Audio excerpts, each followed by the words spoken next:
Muy buenos días, mis amados hermanos. Por la gracia de nuestro buen Dios estamos despiertos a este nuevo día. Demos gracias.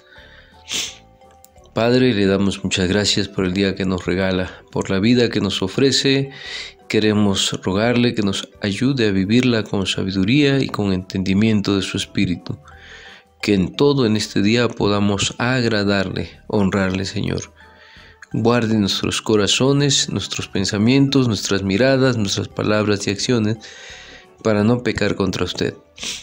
Rogamos su Espíritu repose sobre toda su iglesia, desde los más pequeños hasta los más grandes. Seamos guardados, preservados en nuestra salud. Sea también con aquellos que han perdido su empleo, aquellos que estén pasando algún tiempo de crisis, de duelo en sus vidas. Auxilie, Señor, a su iglesia. También rogamos por nuestros hermanos que laboran en los hospitales, que usted renueve sus fuerzas y a su iglesia nos ayude a ser responsable en los protocolos, en cuidarnos unos a otros, Padre. Qué importancia tiene para nosotros suplicar que su Espíritu nos guarde, nos cuide, Señor, como pueblo suyo, pero también queremos suplicar por todas aquellas personas que aún no conocen, Señor, esta fe, aquellos que están pasando tiempos difíciles y no tienen esta esperanza. Tenga misericordia y permita que nuestra vida sea, Señor, un instrumento para llevar ese mensaje de amor a través de todo aquello que nos permita realizar en favor de aquellos que no le conocen todavía, Padre. En sus manos encomendamos nuestras vidas y la vida de toda su iglesia, Señor, para que podamos ser un pueblo que cumple con su voluntad. En esta hora denos sabiduría también y entendimiento para meditar en su santa palabra, para sacar lecciones para nuestras vidas, pues lo rogamos, Padre bueno, en el nombre de su Hijo amado, nuestro Señor y Salvador Jesucristo. Amén. Mis hermanos, estamos en el último versículo de esta Epístola Universal de San Judas Apóstol. Voy a leer el verso 25, último versículo. El día de hoy cerramos las reflexiones en el libro, en esta carta de San Judas Apóstol. Dice la Escritura: al único y sabio Dios, nuestro Salvador, sea gloria y majestad, imperio y potencia, ahora y por todos los siglos. Amén. Ayer meditábamos acerca de que hay un solo Dios sabio y único que puede salvar al hombre y que quiere salvarlo. En la última frase de este versículo 25 se nos dice que a Él sea gloria y majestad, imperio y potencia ahora y por todos los siglos. Todo esto que se está mencionando, gloria, majestad, poder, le pertenece a nuestro Dios. Él lo posee antes de todos los siglos. Lo irrepresentable de la eternidad se expresa en el rodeo de un tiempo sin principio y sin fin. En el pasado, en el presente y en el futuro, Dios posee todo lo que se dice de Él en la doxología. Gloria, majestad, poder, imperio, todo esto le pertenece a nuestro Dios desde la eternidad. Por eso, cuando se habla de sus atributos, también se habla de sus atributos eternos de Dios. El profeta Jeremías dice que con amor eterno nos ha amado. Se habla de la potencia eterna de Dios, del juicio eterno de Dios, de los decretos eternos de Dios, etc.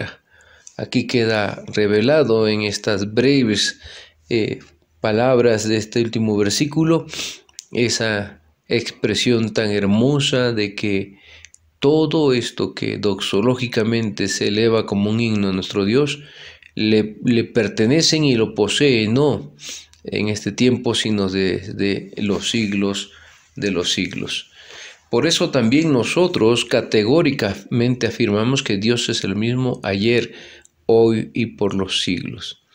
Tenemos que creer en nosotros y jugarnos el todo por el todo, aceptando por fe que Dios, el Dios de Abraham, el Dios de Isaac, el Dios de Jacob, el Dios y Padre de nuestro Señor y Salvador Jesucristo, es el Dios y Padre nuestro en estos tiempos.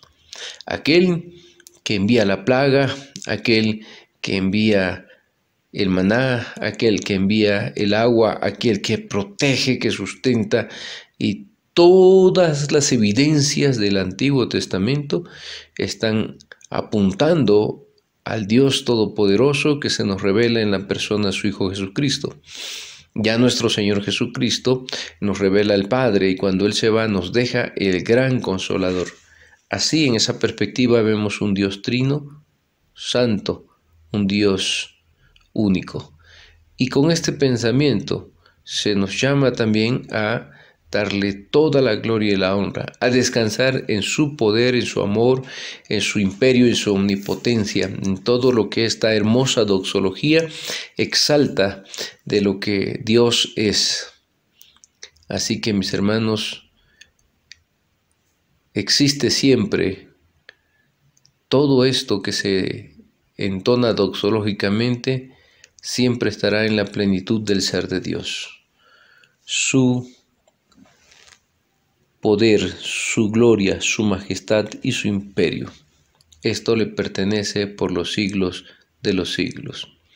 Y ante esta hermosa doxología, ante este hermoso himno que se entona al Dios trino y uno, el pueblo dice amén.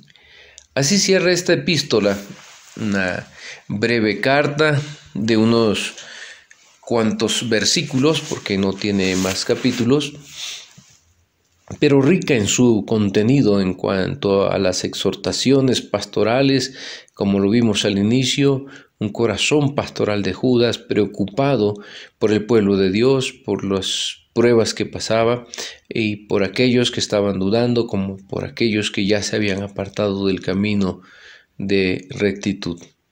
Así entonces, decir amén a esta acción doxológica es lo que el pueblo afirma al final de esta carta. Como cuando cerramos una oración, como cuando escuchamos un sermón y se nos afirma en esa palabra de Dios, bendita y poderosa, en las promesas de Dios, el amor de Dios, la santidad de Dios, la justicia de Dios, y el pueblo dice amén. Esa es la respuesta del pueblo a las palabras del que dirige la oración. Así asiente a la alabanza y la hace suya. Ya no solo es aquel que está dirigiendo la oración doxológica a nuestro Dios, donde le alaba y le glorifica, sino que nosotros, al decir amén, hacemos propia o nuestra, por convicción, por confesión, ese reconocimiento al Dios trino y uno, a quien pertenece la alabanza, la gloria, la majestad, el imperio y el poder. Hermosa confesión que encontramos en estos últimos versículos. Esto no es algo nuevo que Judas nos está revelando ya en el Antiguo Testamento. En Primera de Crónicas, capítulo 16, versos 36, cuando David traslada el arca del pacto a Jerusalén, hay un salmo de acción de gracias de David allí relatado en Primera de Crónicas 16, y cierra en el verso 36 diciendo así: bendito sea Jehová, Dios de Israel, de eternidad a eternidad. Y dijo todo el pueblo amén, y alabó a Jehová. Parece que el autor sagrado de esta epístola, Judas, conoce perfectamente esta acción doxológica ya por los escritos veterotestamentarios, en los cuales, como vemos, se conjuga perfectamente esta doxología de Judas. Bendito sea Jehová, Dios de Israel, de eternidad a eternidad. Y dijo todo el pueblo amén, y alabó a Jehová. También, no solo en este libro de Primera de Crónicas, sino también recordemos Nehemías en el capítulo 8, cuando leyó la ley al pueblo de Dios, cuando escucharon por primera vez la ley de Dios, un pueblo que había sido llevado cautivo a Babilonia y que regresaba a Jerusalén, a la ciudad que había sido quemada sus puertas y destruida, un templo destruido. Le toca a Esdras y Nehemías trabajar juntos en la reconstrucción espiritual y también física de la ciudad. Pero en este momento, cuando Esdras está leyendo la ley de Dios a todo el pueblo, y esto está en el relato de Nehemías 8, nos dice que cuando ellos escucharon la ley de Dios, en el verso 6 voy a leer, dice: bendijo entonces Esdras a Jehová, Dios grande, y todo el pueblo respondió: amén, amén, alzando sus manos, y se humillaron y adoraron a Jehová, inclinados a tierra. No sé, mis hermanos, pero el texto bíblico nos permite tener en mente esta visión de un pueblo que escucha la ley de Dios, que su corazón se quebranta, y cuando dice amén, vuelve suya esta adoración de un Dios grande y poderoso, un reconocimiento de convicción. También en Salmos 41:14 se dice de la siguiente manera, Salmos 41:13, cierra el Salmo diciendo: bendito sea Jehová, el Dios de Israel, por los siglos de los siglos, amén y amén. Así está escrito en el Salmo 41, verso 13. Por todos estos textos bíblicos nos queda completamente claro que esta doxología que Judas utiliza para cerrar su carta, eso era una doxología bastante conocida por el pueblo de Dios. Así, cuando la iglesia pregona la alabanza de la gloria de Dios, debe encontrar eco en el amén de los creyentes.